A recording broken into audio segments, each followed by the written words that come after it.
Господин Достенич, честита победа най-напред. Каква е емоцията отново да водите отбор покрай тъчлината в FBet Лига?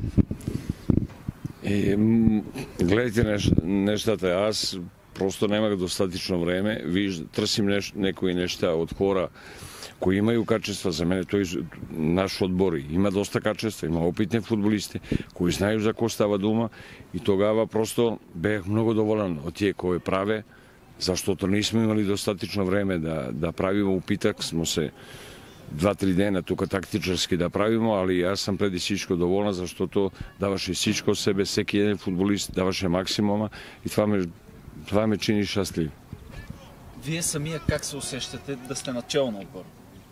Аз чувствам се многу добре. Зашто? Имам хора кои имају голем респект за мене, па од президентот, од Ива Котева, од други хора, всички хора сме тука едно семејство. Искају да помагам, аз сам тука да помагам, али преди всичко аз сам тука да работим у школа.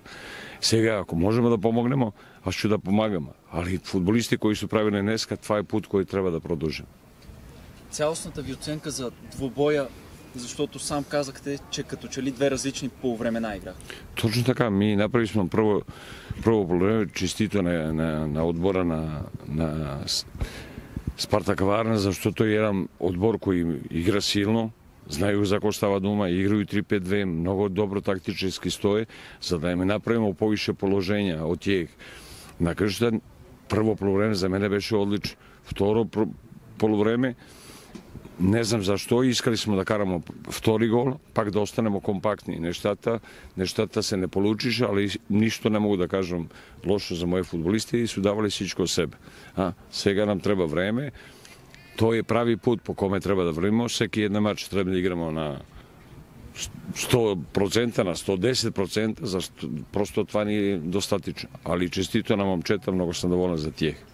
Предстоят ви поредица от двубои. Първи от тях е с ЦСКА. Ще бъде ли по-емоционален за вас, имайки предвид? Не, никога. Мене е важна локомотива. Аз гледам мој одбор и ако е можно да направиме хубава мача, може да земеме точки, имамо голем респект за ЦСКА, защото имају добри фудбалисти, добар став, имају всичко.